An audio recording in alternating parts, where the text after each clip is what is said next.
企業家，冇一個話我為咗賺錢而開呢間公司，佢係為咗改變呢個世界。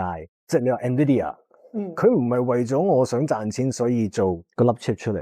如果做嘢食要去諗做發達啦，嗰樣嘢好食極有限㗎啦。其實香港先至係最食 IP 嘅一個地方嚟嘅，日式小食，你淨係見到個字你都會起碼俾多咗2蚊。咁點解咧？咪就係個 IP 咯。有冇留意譬如內地有啲內卷嘅情況？全世界都卷，所以點解我哋自己要對自己更加狠？就係呢個世界太卷啦，係永創業都 tough 噶啦。即係我開始風味嘅時候，有邊個睇好？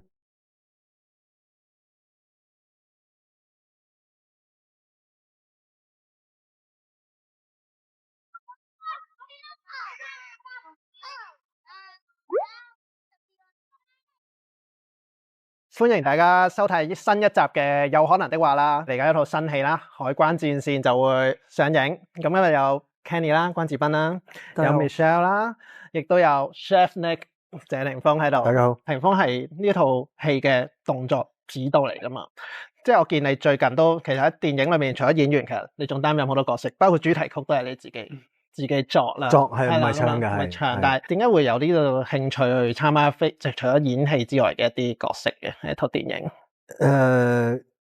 咁我只係想更加完善咁去將呢個動作帶到出嚟啫。因為以前咧，坦白講，以前有陳木勝導演嘅班底幫我做咗好多動作上嘅佢安排，應該話。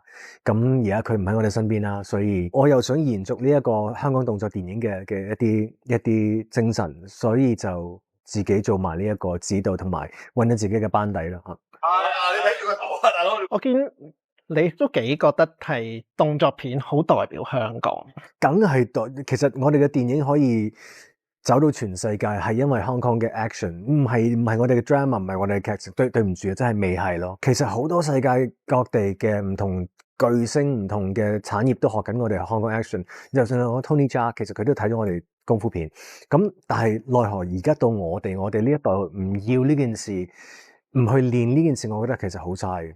因為其實我哋好多前輩喺好多呢幾十年係幫我哋累積咗成個體系，係幫我哋 cater， 但係而家可能因為 CG 普及化，大家用 CG 或者太辛苦咁，但係所以我希望可以繼續咯。就好彩有個靚仔嘅動作指導喺度，真係好多謝佢，因為佢係嘥好多時間唔係佢擺好多時間，唔係嘥好多時間喺我哋身上面嘅都有，其實都係嘥時間啊嘛，即係嗰啲時間其實可以度其他嘢，即係例如佢真係有一晚大家食完宵夜嘅時候，佢喺度即係教我攞住支槍，即係佢真係教我揸槍，因為我好少拍啲揸槍戲，真係教咗我半個鐘，我一路行又點樣拎起又放翻低，我係咁樣，佢係嘥咁嘅時間去教咗我咯，就係。頭先Chef Nick 提到香港其實有一啲 CG 技術好犀利啦。咁但係喺就係 Chef Nick 未變 Chef Nick 之前，其實係另一個身份就係一個後期製作公司嘅老闆啦，亦都係大家都知道 P.O. 朝廷。其實今次套戲嘅後製都好犀利啊！我哋都撞啲船都撞落去中環碼頭啊！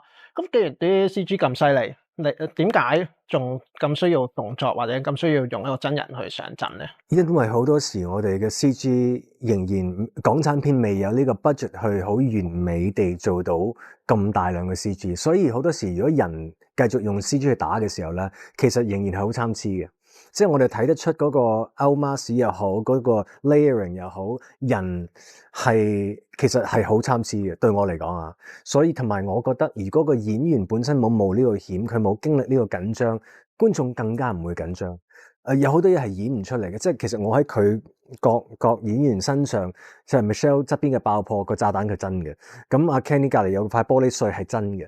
我亦都知道我拍嘅時候，如果我隔離係假嘅喺綠布景，你演啦，其實佢未經歷過呢一種壓迫感，呢一種恐懼，佢演唔出嚟嘅。當你知道槍林彈雨嘅時候，有炸彈有成，佢哋個樣係唔同。我以前是這樣拍電影，我現在還是這樣拍電影。Kenny 啊，霆鋒啊，大家都會留意多啲新嘢啦。見阿 Kenny 都學習好多投資啊，新嘢。其實你哋對科技有冇睇？譬如最近好多 AI 嗰啲工具啦，你哋有冇試用啊？我冇。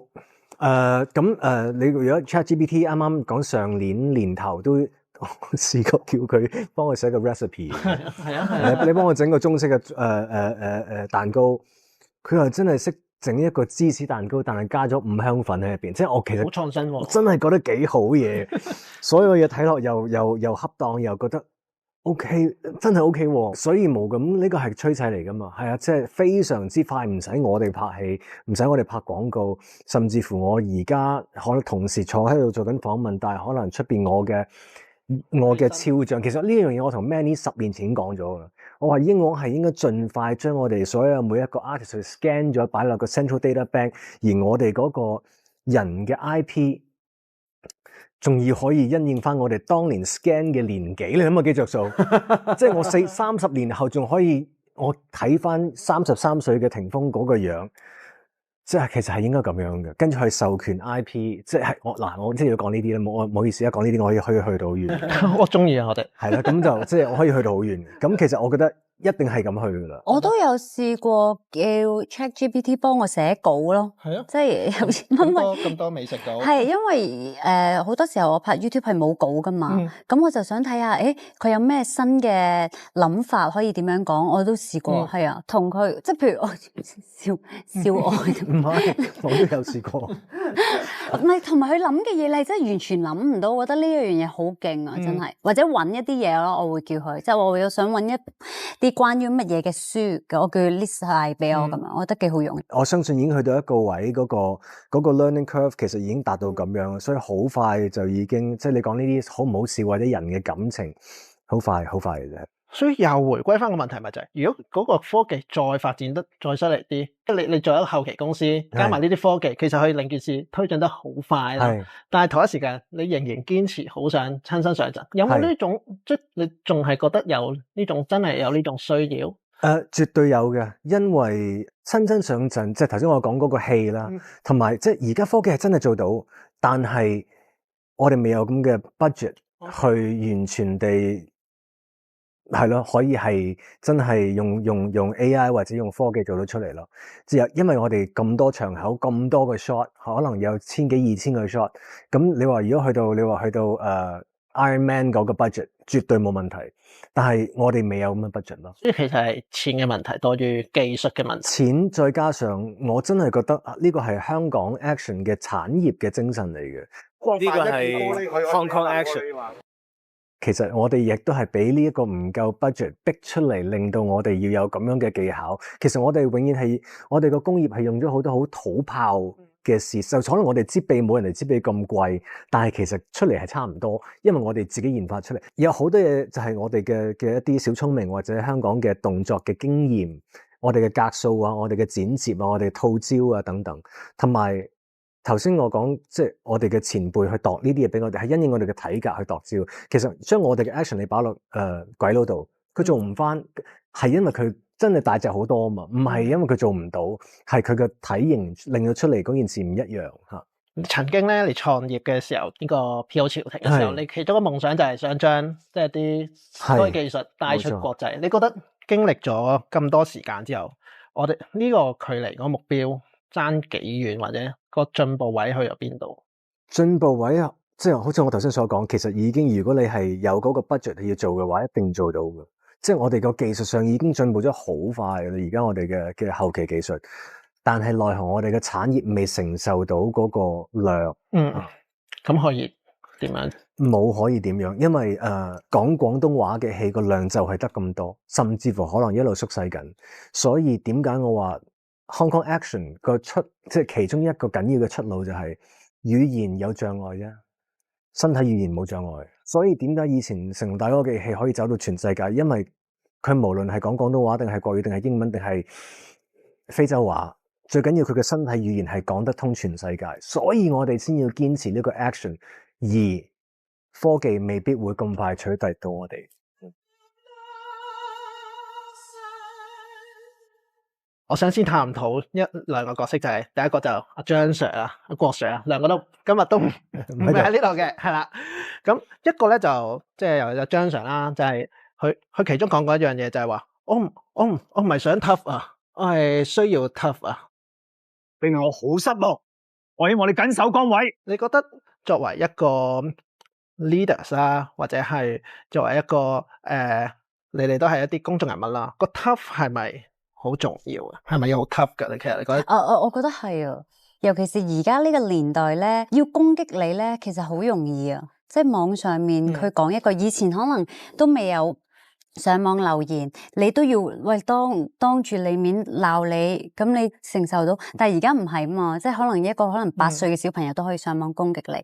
咁我覺得如果你唔夠 tough 咧，好危險啊！我形容為係作為我哋呢個角色個危險嘅位係咪係心理上？心理上咯，係啊，你好容易會唔開心啊，你好容易受傷害啊。我覺得你嗰個 tough 唔係一定係硬嘅，即係你有陣時以柔制剛都係一個 tough 嚟嘅。其實我覺得，咁我覺得係最緊要你對每件事你要有一個豁達嘅心去睇咯，即係無論對每一句說話每一個評論都係咁。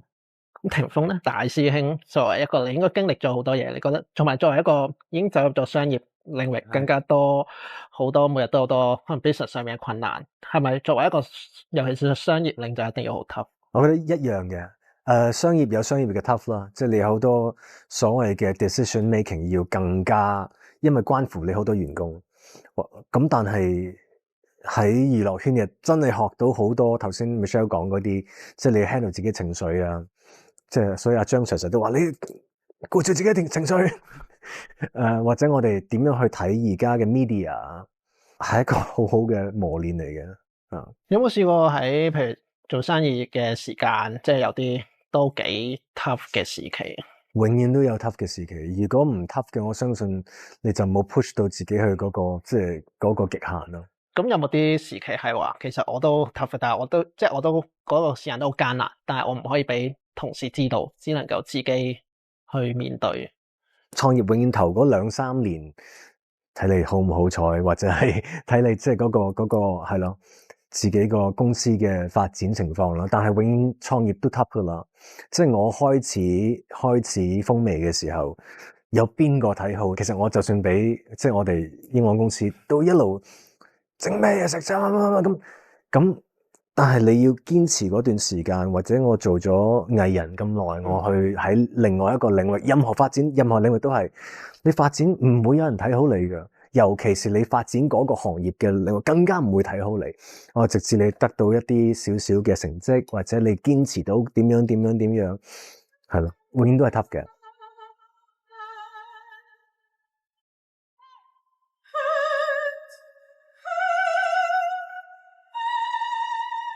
如果張 Sir 同郭 Sir 兩個人嘅性格，郭 Sir 就係一個比較我淨係想喺我 area 嗰度做好啦，或者佢淨係想去啲同事幫佢去上位啦嘅人啦。咁張 Sir 就好似使命感大啲。你覺得兩個之間邊個係一個好啲嘅領袖啊？喺你哋心目中，如果跟嘅話，梗係跟張 Sir 會舒服啲啦。始終有個師徒關係，即係佢會錫啲嘅。咁阿振宇嗰個角色就永遠都係點講咧？公事公辦啲，即係硬淨啲。即係佢同埋佢有一句，其實我好中意呢個對白嘅。你好，我好，呢啲咪層次咯。即係係咯，其實你都靚坤嚟㗎。係啊，但係當你咁講嘅時候，你又聽得明呢個社會嘅一啲現實係咪？所以嗰個嘢，如果作為老細，你會覺得邊個幫你？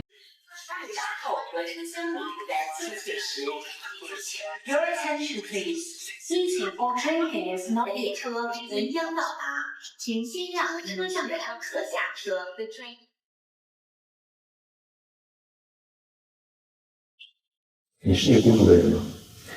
但是我不介意。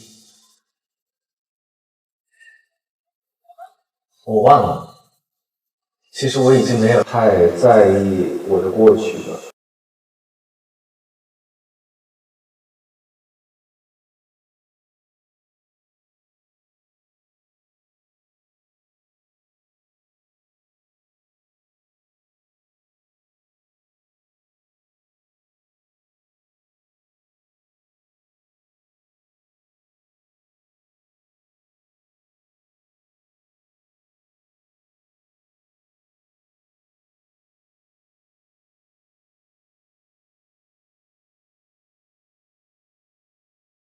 我之前做一些资料的搜集的时候，发现你最近几年其实还蛮少在内地接受视频的采访，但是这一次因为有这个新电影《怒火中案》的宣传，给了我们1个小时的时间，所以我相信这个电影对你来说应该很重要。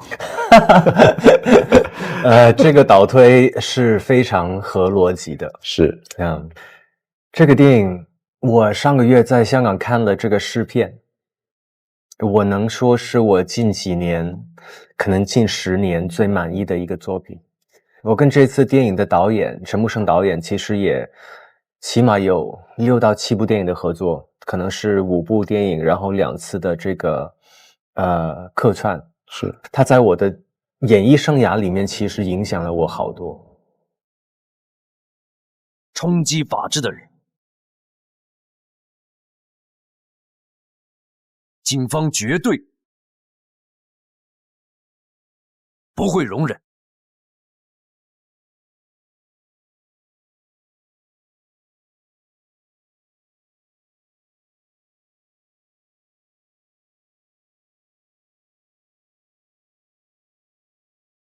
拍完这次的《怒火》这个电影之后，他就离开了我们，所以我看试片的时候，就是在字幕上来的时候有看到导演的一些花絮，我都不知道我应该十几年没有掉过眼泪，我就在那一刻就是忍不住也突然间发现我自己在流眼泪。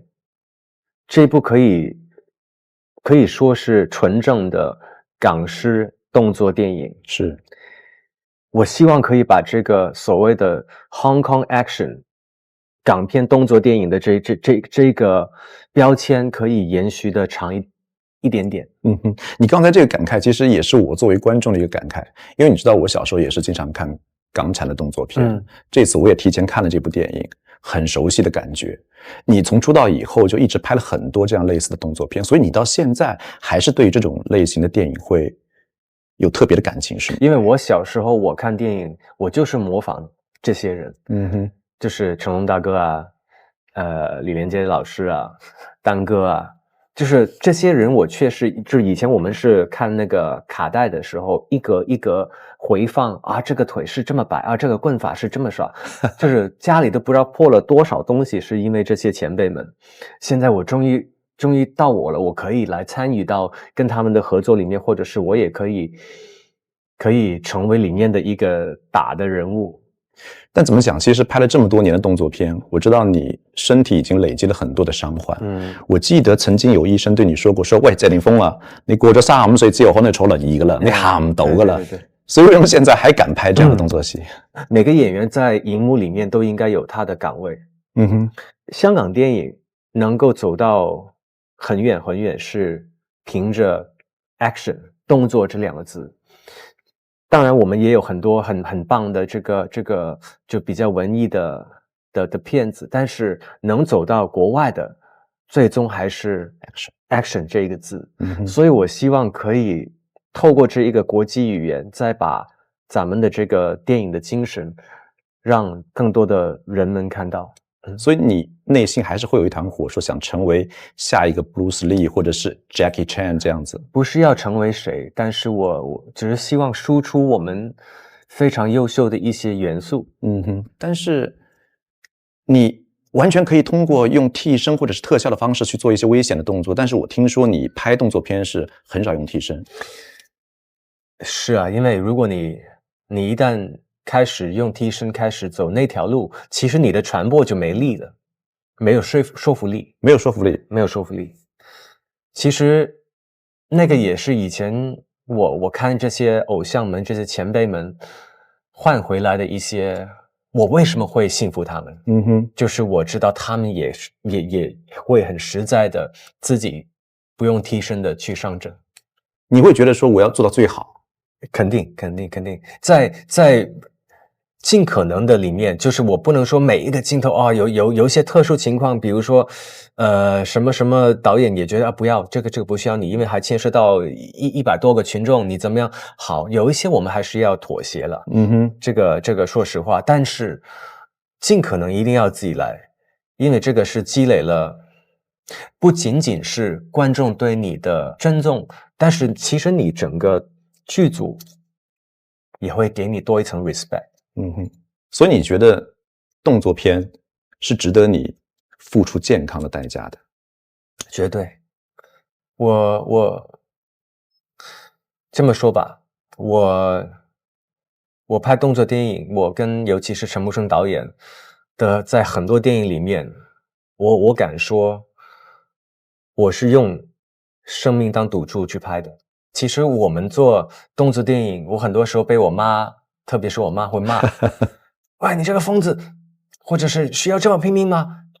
我们是拼命，但是我们不是傻子，就是一定的准备功夫还是要有，导演才会相信你，才会信任你，让你去亲自上阵。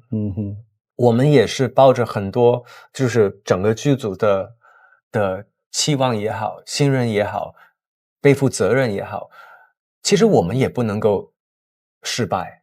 第一，失败自己一定会重伤；第二，就是这个戏没法拍了，是吧？就是我们从会展中心滚下来，这个不是闹着玩，是有计算过，应该理论上是 OK 的。但你这套说法估计说服不了你妈妈。懂，是的。同样也说服不了香港的保险公司。我听说保险公司把你拉入黑名单了，是吗？是没法保的。现在还没有解禁。有其他的一些领域可能可以保，但是一旦到了片场或者是做危险动作的时候，他们就觉得一个大哥成龙大哥也几乎是很难保的。现在身体上有哪些主要的一些伤患吗？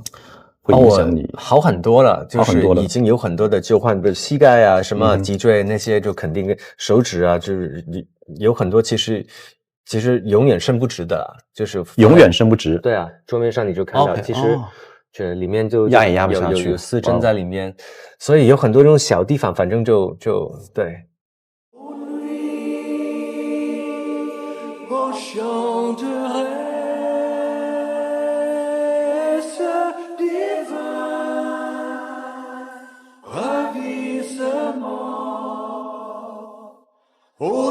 我一直在等待，希望可以找到一部电影、一个剧本、一个导演，我觉得我可以再次拿我的生命当赌注去拍这个电影。其实宁缺毋滥吧。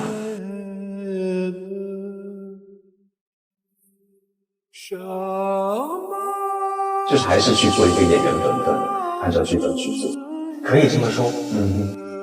我算了一下，诺国传应该是拍的第49部。什么？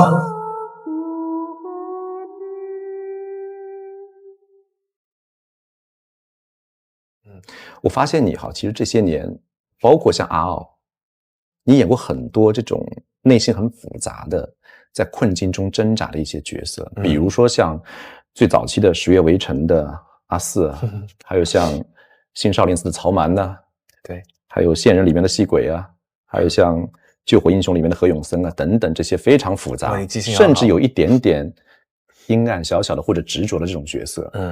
为什么会选这些角色？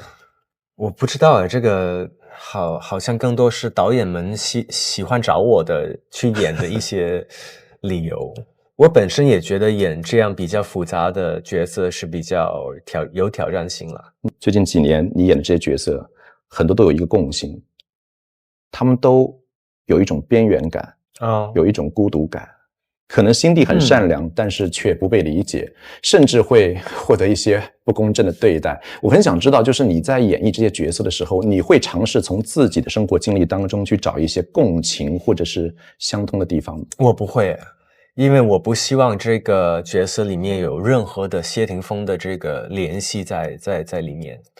我希望大家看我的角色的时候，就是可以完全把谢霆锋这个历史所有印象可以摩擦掉，所以我对每个角色的形象是特别的执着。像你刚刚说的这个《十月围城》里面的阿四，为什么要剃光头？为什么要特别瘦？为什么这个眼睛有这个疤，然后耳朵也有这个疤？我也去研究我要当一个车夫蹲在地上看我的主人。如果用谢霆锋的这个眼神会觉得太锋利，所以我觉得要想个办法把自己的比较那种锐气可以磨掉。所以如果用太多我自己的经历去带入在里面，我觉得还是有我的痕。